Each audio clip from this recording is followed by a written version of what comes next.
بلکہ ایک لڑکی چاہے وہ جس قدر معصوم اور سادہ ہو ایسی نظروں کو بخوبی سمجھتی ہے۔ خدا خدا کر کے میں وہاں سے بہانہ کر کے اٹھی اور کمرے میں چلی گئی اور بے چینی کے ساتھ ٹہلنے لگی۔ یہ عجیب طرح کی صورتحال تھی جس میں گرفتار ہو چکی تھی۔ اب تو مجھے لگ رہا تھا کہ شاید میری بہن کا رشتہ وہاں نہ ہو پائے، کیونکہ ان کی نظریں تو کچھ اور ہی کہہ رہی تھیں، مگر میں نے اسے اپنا وہم ہونے کی دعا کی۔ تقریباً 1 گھنٹے بعد وہ لوگ وہاں سے چلے گئے۔ شازمہ کمرے میں آئی تو اس کی مسکراہٹ لبوں سے جدا نہیں ہو رہی تھی۔ میں اس کے معصوم اور بے ریا چہرے کو کچھ دیر کے لیے تکتی رہی اور اس کے اچھے نصیب کے لیے دعا کرتی رہی۔ وہ واقعی بہت زیادہ خوش تھی، مگر میرا دل انجانے وہموں کا شکار تھا۔ تقریباً 1 ہفتے کے بعد، انتظار کے بعد، بالآخر رشتے کے لیے ہاں ہو گئی۔ میں بالکل حیران اور خوشی کے مارے شازمہ کے گلے لگ گئی۔ مجھے یقین نہیں آ رہا تھا کہ وہ لوگ ہاں بول دیں گے، کیونکہ فرقان حمید کی نظروں میں اس 1 ہفتے کو میں بھول نہیں پائی تھی، مگر خدا کا شکر تھا کہ یہ صرف میرا وہم تھا۔ میں نے خود کو جھاڑ پلائی کہ میں خواہ اپنے ہونے والے جیجا جی پہ شک کر رہی تھی۔ شازمہ کی خوشی کا تو کوئی ٹھکانہ ہی نہیں تھا، وہ تو ہوا میں اڑنے لگی۔ اتنا اچھا رشتہ اس کے لیے آ گیا تھا اور میں بھی بے انتہا خوش تھی۔ اب تو میں خوب شادی کو انجوائے کروں گی، کیونکہ یہ ہمارے گھر کی پہلی شادی تھی اور میں فل مستی کرنا چاہتی تھی۔ شادی کا دن بھی آ گیا۔ میں نے اپنی ساری کالج کی سہیلیوں کو شادی میں انوائٹ کیا تھا۔ ہم نے خوب ہلا گلا کیا، اتنا انجوائے کیا کہ تھکن سے چور چور ہو گئی۔ آج بالآخر بارات کا دن آن پہنچا۔ بارات بھی مختصر سی ہی تھی، کیونکہ فرقان حمید کی فیملی کوئی اتنی لمبی چوڑی نہیں تھی۔ میرج ہال میں شادی کے انتظامات کیے گئے تھے۔ شازمہ آج دلہن کے روپ میں بے پناہ خوبصورت لگ رہی تھی۔ وہ ہمیشہ سے سادی اور سیدھی سی رہنے والی لڑکی تھی۔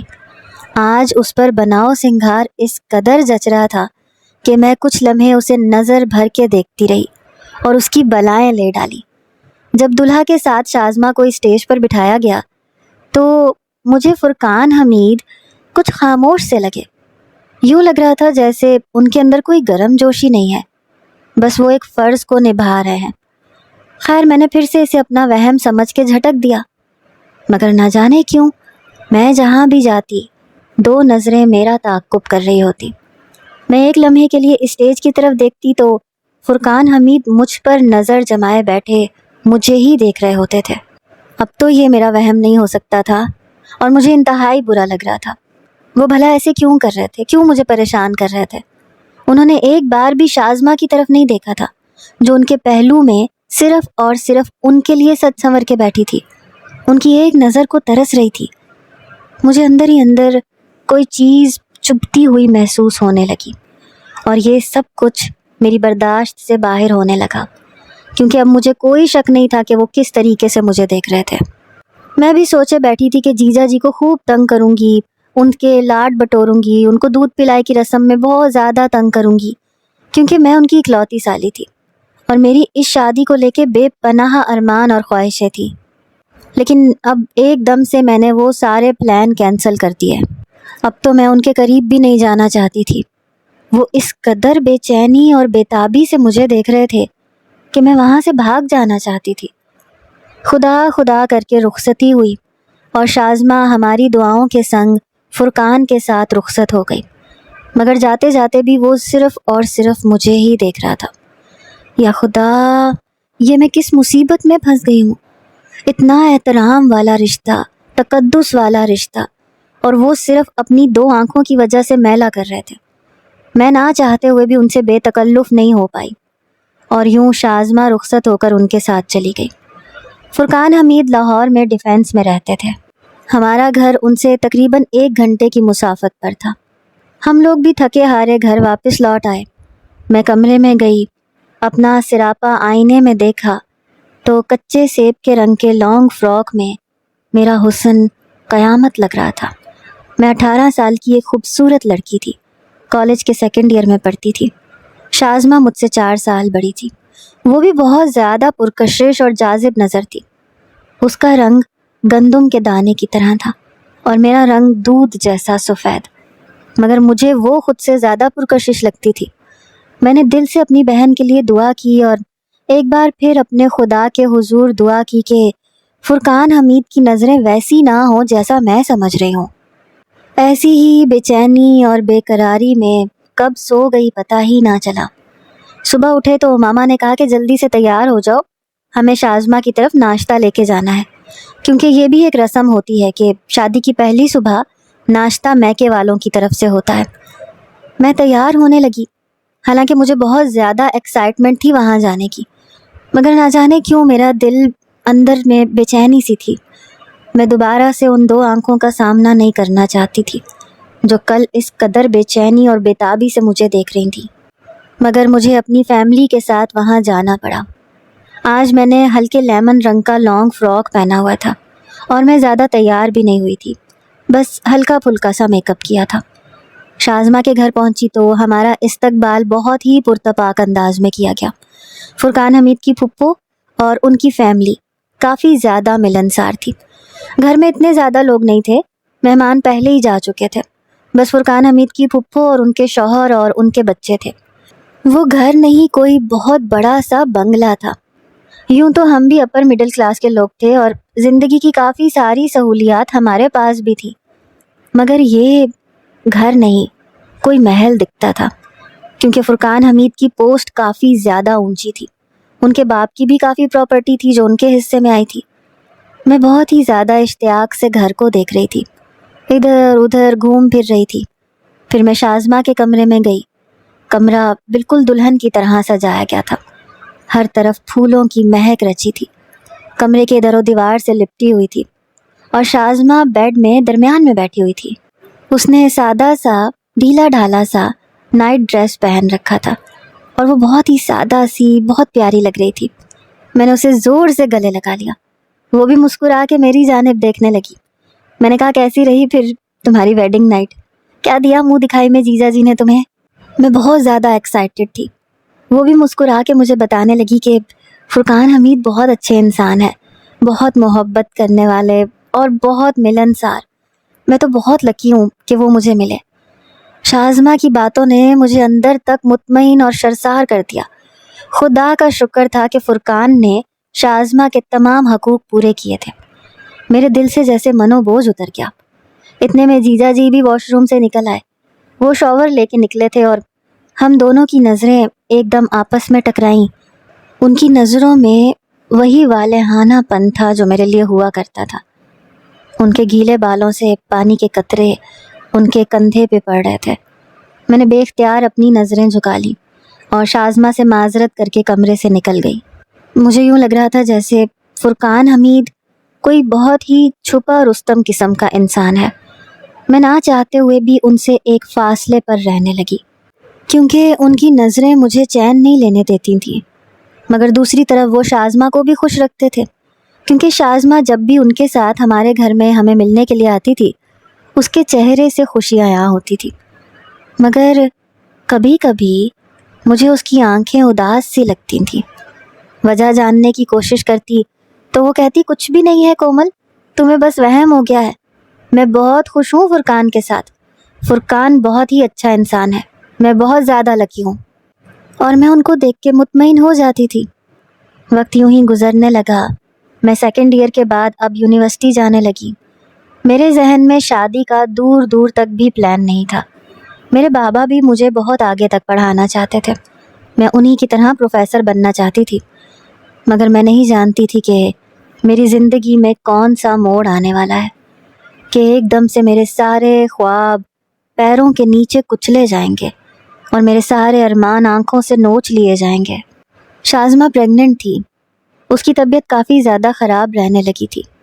وہ اکثر ہی ہمارے گھر میں ہوتی تھی، بہت ہی زیادہ چپ چپ اور خاموش رہتی تھی۔ فرقان حمید سے میرا سامنا کچھ زیادہ نہیں ہوتا تھا، بس وہ شازمہ کو چھوڑنے آتے تھے یا لینے کے لیے آتے تھے تو ہماری نظروں کا ٹکراؤ آپس میں ہو جاتا تھا، اور میں خود ہی نظر جھکا لیتی تھی، کیونکہ مجھے ان کی آنکھوں میں دیکھنا ہمیشہ ہی بہت مشکل لگتا تھا۔ بلا شبہ وہ بہت ہی پیچیدہ انسان تھے، کسی کی بھی سمجھ میں نہ آنے والے، اور شازمہ بھی ان کی شخصیت کے بارے میں کچھ زیادہ نہیں بتاتی تھی، بس وہ یہ کہتی تھی کہ فرقان بہت اچھا انسان ہے، میں اس کے ساتھ بہت خوش ہوں۔ ماما شازمہ کا دن رات خیال رکھ رہی تھیں۔ سسرال میں تو کوئی نند یا ساس نہیں تھی ان کا خیال رکھنے کے لیے، اس لیے ماما نے فرقان سے کہہ دیا تھا کہ شازمہ کا پہلا بچہ اس کے میکے میں ہی ہوگا، اور فرقان کو اس بات پہ کوئی اعتراض نہیں تھا۔ جوں جوں ان کی ڈیلیوری کے دن قریب آ رہے تھے، ان کی پریشانی اور بے چینی بڑھتی جا رہی تھی۔ ہم سب انہیں تسلی دلوانے کی کوشش کرتے کہ سب ٹھیک ہو جائے گا، اور بالآخر وہ دن آ گیا جب ایک چاند سا بیٹا نرس باہر لے کے آئی اور ہماری گود میں پکڑا دیا۔ سب سے پہلے اسے میں نے پکڑا تھا۔ وہ اتنا پیارا ننھا منا سا بچہ تھا کہ مجھے اس پہ بے انتہا پیار آیا۔ میں نے اسے بے اختیار اپنے سینے سے لگا لیا۔ ڈاکٹر نے کہا کہ شازمہ کی حالت ابھی بہتر نہیں ہوئی، انہیں کمزوری بہت زیادہ تھی اور خون بھی کافی زیادہ بہہ گیا ہے، اس لیے خون کی بوتل لگے گی، آپ جلدی سے کسی ڈونر کا بندوبست کریں۔ ہم بھی پریشان ہو گئے، مگر فرقان حمید نے سب سنبھال لیا۔ شازمہ کو خون لگنے کے آدھے گھنٹے بعد اس کی طبیعت مزید خراب ہونے لگی۔ اب ہم واقعی زیادہ تشویش میں مبتلا ہو چکے تھے۔ یوں لگ رہا تھا جیسے ہماری خوشیوں کو کسی کی نظر کھا رہی ہو، اور یوں ہمارا ہنستا بستا گھر اور ہماری خوش نما زندگی میں ایک بھونچال آ گیا جب نرس بھاگی بھاگی آئی اور کہا کہ شازمہ کی طبیعت بہت زیادہ بگڑ گئی ہے، انہیں ایمرجنسی میں شفٹ کرنا پڑے گا۔ مگر اس سے پہلے ہی بہت دیر ہو چکی تھی، کیونکہ وہ دم توڑ چکی تھی۔ اسے شاید بلڈ انفیکشن کر گیا تھا۔ ہم ایک دوسرے کا چہرہ دیکھ رہے تھے جیسے کوئی تیسری دنیا کی بات سن رہے ہوں۔ بھلا ایسے کیسے ہو سکتا ہے؟ ہماری آنکھوں کے سامنے ہماری جان سے پیاری چیز ہم سے چھن جائے۔ وہ دن ہمارے لیے کسی قیامت سے کم نہیں تھا۔ میری گود میں شازمہ کا بچہ تھا جو روئے جا رہا تھا، اور میں بالکل صدمے سے گنگ کبھی بچے کو دیکھتی، کبھی شازمہ کا مردہ وجود۔ ایک دفعہ بھی اپنے بچے کو اٹھا کے پیار نہیں کیا تھا اس نے، جس نے اسے 9 ماہ اپنے پیٹ میں پالا، اسے ایک بار بھی چھونے کی مہلت نہ ملی۔ موت سے بڑی حقیقت اس دنیا میں کوئی بھی نہیں، اور موت سے بڑی اذیت بھی۔ ہم نے زندگی میں آج تک کوئی بہت بڑا صدمہ یا غم نہیں دیکھا تھا، اور یہ غم ہم سب کو اندر ہی اندر سے کھائے جا رہا تھا۔ اوپر سے شازمہ کا بیٹا اتنا چھوٹا تھا کہ وہ کسی کے پاس جاتا ہی نہیں تھا، روتا رہتا تھا۔ البتہ میرے پاس وہ سکون میں ہوتا تھا، میں ہی اس کی دیکھ بھال کرتی۔ مجھے بار بار اپنی بہن یاد آتی تو میں زاروں قطار رونے لگتی۔ آخر اتنا بڑا ظلم کیوں ہوا اللہ تعالیٰ نے ہم سے ہماری اتنی پیاری چیز چھین لی، اور ہم کوئی شکوہ بھی نہیں کر سکتے تھے۔ اس لیے قسمت کا لکھا ہوا سمجھ کے صبر کے گھونٹ بھر کے رہ گئے۔ فرقان حمید بھی کافی زیادہ خاموش ہو گئے تھے، نہ انہوں نے زیادہ غم کا اظہار کیا تھا، نہ واویلا مچایا تھا، اور نہ ہی ہم سے کوئی تسلی یا دلاسا لیا تھا۔ وہ بس اپنے بیٹے کے لیے کچھ دیر کے لیے آتے، اسے گود میں بٹھا کے پیار کرتے اور چلے جاتے، کیونکہ ان کی ڈیوٹی کافی زیادہ ٹف تھی۔ ارتضیٰ میرے پاس رہتا تھا، میں اس کی دیکھ بھال کر رہی تھی۔ مجھے یونیورسٹی سے سمر ویکیشنز تھیں، اس لیے میں ہر وقت اس کے ساتھ ہی رہتی تھی۔ کہتے ہیں کہ وقت سب سے بڑا مرہم ہوتا ہے، اور شاید سچ ہی کہتے ہیں، کیونکہ بڑے سے بڑا غم اور بڑی سے بڑی تکلیف وقت کے ساتھ ساتھ مندمل ہونے لگتی ہے۔ ہم لوگ اپنی زندگیوں میں پھر سے مگن ہو جاتے ہیں۔ میرے ماں باپ وقت سے پہلے بوڑھے ہو چکے تھے، کیونکہ اولاد کے جانے کا صدمہ ماں باپ کے دل پہ بہت زیادہ کاری ہوتا ہے۔ وہ وقت سے پہلے بوڑھے ہو جاتے ہیں۔ اب تو میری ماں کو ہر وقت میری فکر ستائے رکھتی، کیونکہ انہیں لگتا تھا کہ زندگی کا کوئی بھروسہ نہیں ہے، نہ جانے میرا کیا بنے گا۔ میں انہیں تسلی دیتی تھی کہ آپ کیسی باتیں کرتی ہیں۔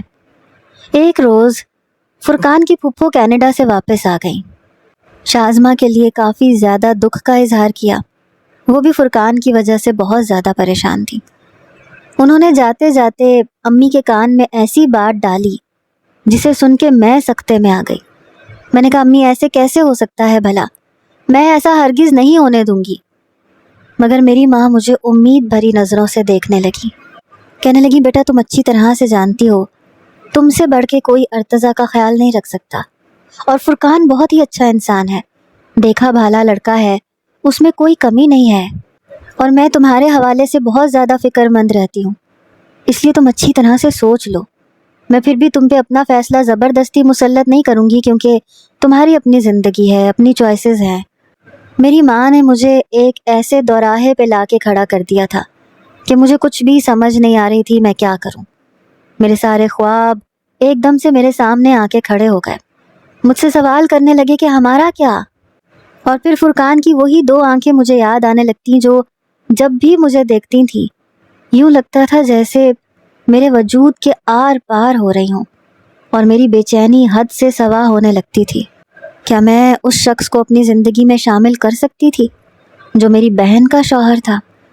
میرے دل میں ان کے لیے صرف اور صرف بے چین کر دینے والے جذبات تھے اور کچھ بھی نہیں، مگر مجھے اپنی ماں کی التجا کی لاج رکھنی تھی۔ اور جب میں ارتضیٰ کو دیکھتی تھی جو اتنا چھوٹا معصوم سا بچہ تھا، کیا وہ دوسری ماں سے ویسی محبت سمیٹ سکے گا جیسی اسے شازمہ سے یا مجھ سے مل سکتی تھی؟ ارتضیٰ کو دیکھ کے میرے لیے فیصلہ کرنا آسان ہو گیا، اور میں نے خاموشی سے نکاح نامے پہ دستخط کر دیے۔ یوں میں آج فرقان حمید کی دلہن بن کے اس کے کمرے میں بیٹھی تھی۔ میری گود میں ارتضیٰ تھا جو کھیل رہا تھا، اور میرا دل ہر طرح کے جذبات سے آری تھا۔ میں کسی اسٹیچو کی طرح بیڈ پہ بیٹھی تھی۔ اچانک کمرے کا دروازہ کھلا اور میرا دل جیسے کسی نے مٹھی میں لے لیا۔ مجھے بے اختیار اپنے فیصلے پہ پچھتاوا ہوا۔ کیا میں فرقان کو اپنے شوہر کے روپ میں دیکھ سکتی تھی؟ دل نے کہا ہرگز نہیں، بھاگ جاؤ یہاں سے، مگر اب بہت دیر ہو چکی تھی۔ وہ قدم قدم چلتا میرے قریب آیا۔ میں نے کوئی اتنا خاص بناؤ سنگھار نہیں کیا تھا کیونکہ مجھے کوئی چاہ ہی نہیں تھی۔ یہ تو بس ایک سمجھوتا تھا، ایک مجبوری تھی جسے مجھے نبھانا تھا۔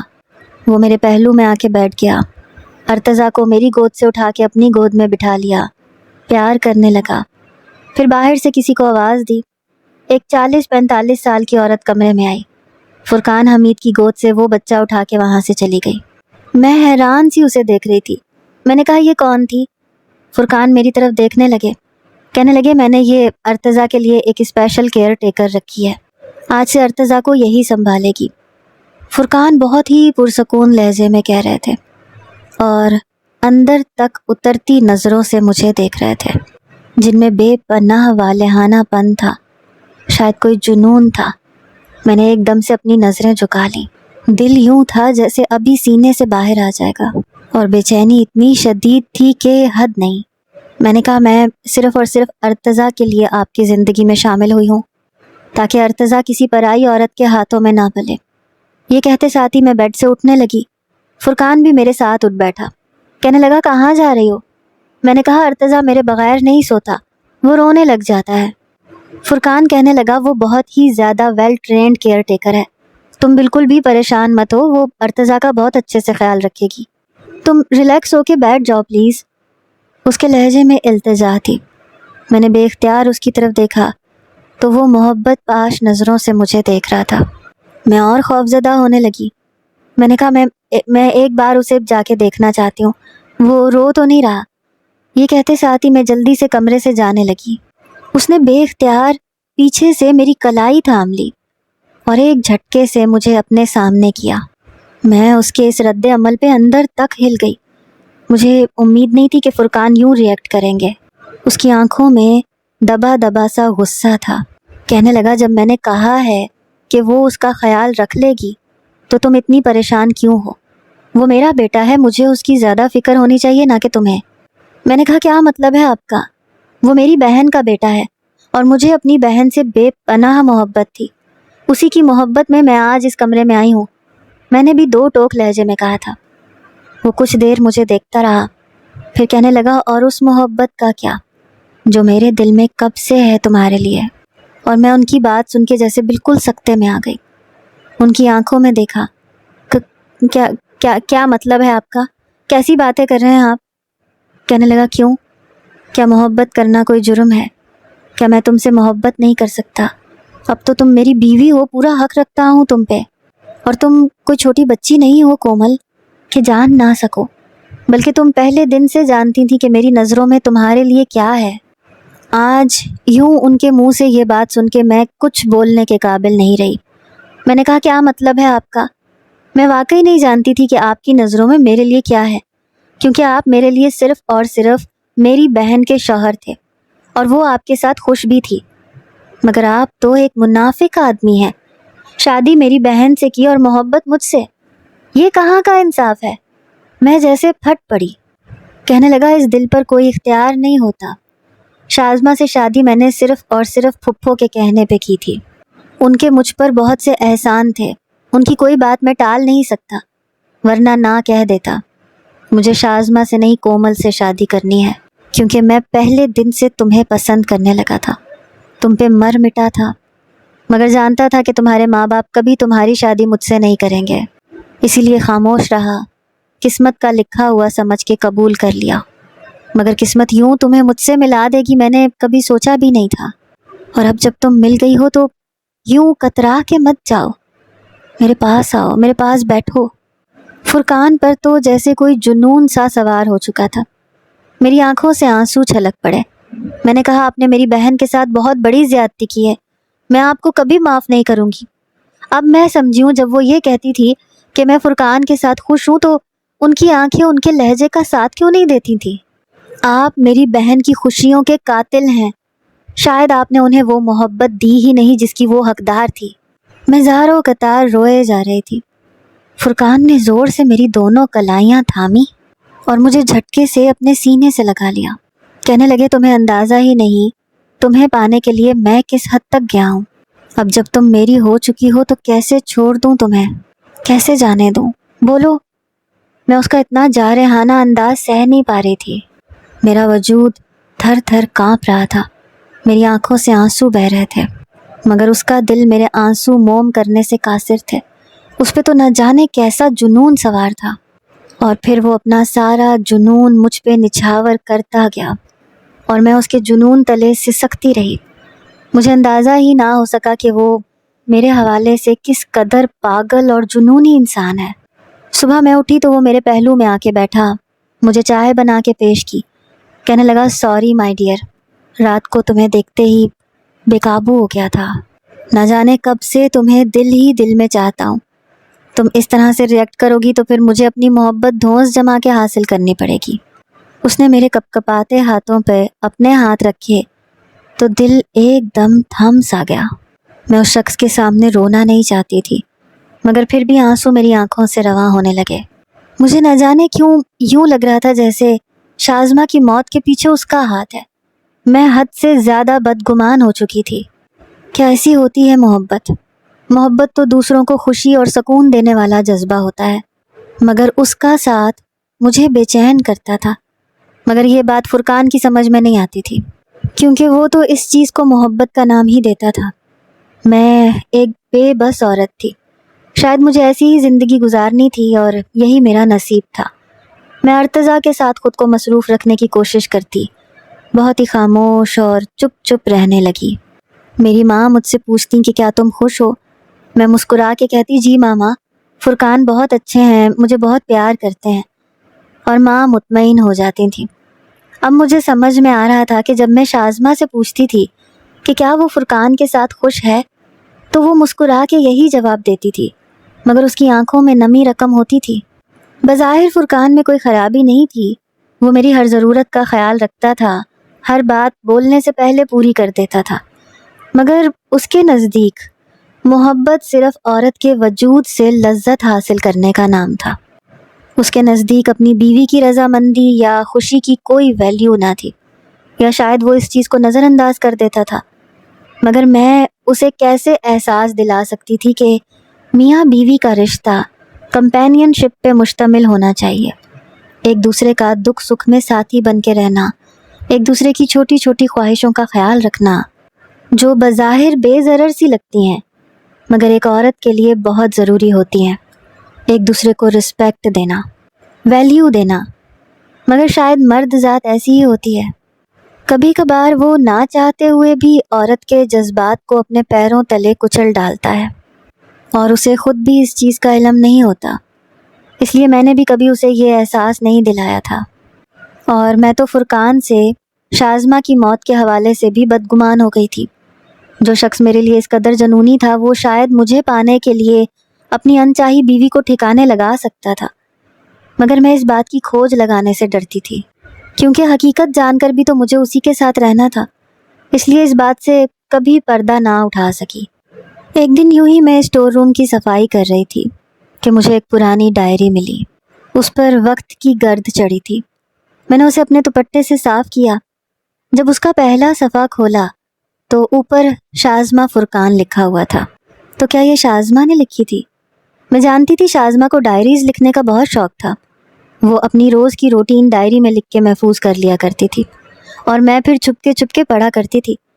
اور پھر میں نے اسے پڑھنا شروع کیا تو جیسے جیسے پڑھتی گئی میری آنکھوں سے آنسو جاری ہونے لگے۔ شازمہ جو بظاہر ایک ہنستی مسکراتی لڑکی تھی اور کہتی تھی کہ میں فرقان کے ساتھ بہت خوش ہوں، فرقان ایک بہت ہی پیار کرنے والے انسان ہے، اس نے اپنے سارے درد اس ڈائری میں بیان کیے تھے کہ کیسے وہ ایک انچاہی بیوی تھی۔ لکھا تھا کہ مجھے شادی کی پہلی رات ہی یہ باور کروا دیا گیا تھا کہ میں فرقان کی نہیں بلکہ فرقان کی پھپھو کی پسند ہوں اور فرقان سے کچھ زیادہ کی توقع نہ رکھوں۔ مجھے فرقان سے ویسی محبت اور چاہت کبھی ملی ہی نہیں جو ایک عورت کو اپنے شوہر سے چاہیے ہوتی ہے، جس کے لیے وہ اپنے ماں باپ کو، گھر بار کو چھوڑ کے آتی ہے۔ جیسے جیسے میں ڈائری پڑھتی جا رہی تھی ویسے ویسے میری آنکھوں سے آنسو بہتے جا رہے تھے۔ شازمہ نے لکھا تھا کہ کاش فرقان کے دل میں میرے لیے ذرا سی بھی محبت اور رسپیکٹ پیدا ہو جائے تو میں اپنے آپ کو اس دنیا کی خوش قسمت ترین لڑکی سمجھوں گی، مگر مجھے کبھی کبھی لگتا ہے کہ فرقان کے دل میں کوئی اور آن بسا ہے، مگر میں جب بھی ان سے پوچھتی ہوں تو وہ کہتے ہیں کہ اب کیا فائدہ بتانے کا۔ میں اس خوش قسمت لڑکی کے بارے میں جاننا چاہتی ہوں جس کے لیے میرے شوہر کا دل دھڑکتا ہے۔ کاش میں وہ لڑکی بن سکتی یا اس لڑکی کے بارے میں جان سکتی کہ وہ کون ہے۔ بے اختیار میری آنکھوں سے آنسو رواں ہونے لگے۔ کاش میری بہن شازمہ اس وقت میرے پاس ہوتی اور میں اسے بتاتی کہ اس کے نزدیک میں ہی وہ خوش قسمت لڑکی ہوں، مگر کوئی مجھ سے پوچھتا تو میں یہ کہتی کہ میں بھی شازمہ کی طرح ہی تھی۔ فرقان مجھ پر اپنی ساری محبتیں، چاہتیں لٹاتا تھا، مگر پھر بھی میری روح بنجر اور ویران تھی، کیونکہ یہ روح حقیقی محبت سے بالکل محروم تھی۔ فرقان کو صرف میرے حسن نے متاثر کیا تھا اور وہ اس کی پوجا کرتا تھا، مگر اس کی سنگت نے مجھے اندر تک سرشار نہیں کیا تھا۔ یہ سب کچھ بتانے کے لیے شازمہ وہاں موجود نہیں تھی۔ میں نے اس ڈائری کو واپس بند کر دیا اور اسٹور روم سے باہر نکل آئی۔ میں نے دل میں یہی سوچا کہ مجھے فرقان کی محبت کے ساتھ سمجھوتا کرنا تھا، کیونکہ عورت سمجھوتے اور کمپرومائز کا دوسرا نام ہوتی ہے۔ وہ اپنی خواہشوں اور ضرورتوں کا قتل کر کے اپنے شوہر اور اپنے بچوں کو خوش رکھنے کے جتن کرتی ہے۔ شاید یہی ایک عورت کے نصیب میں لکھا ہوتا ہے۔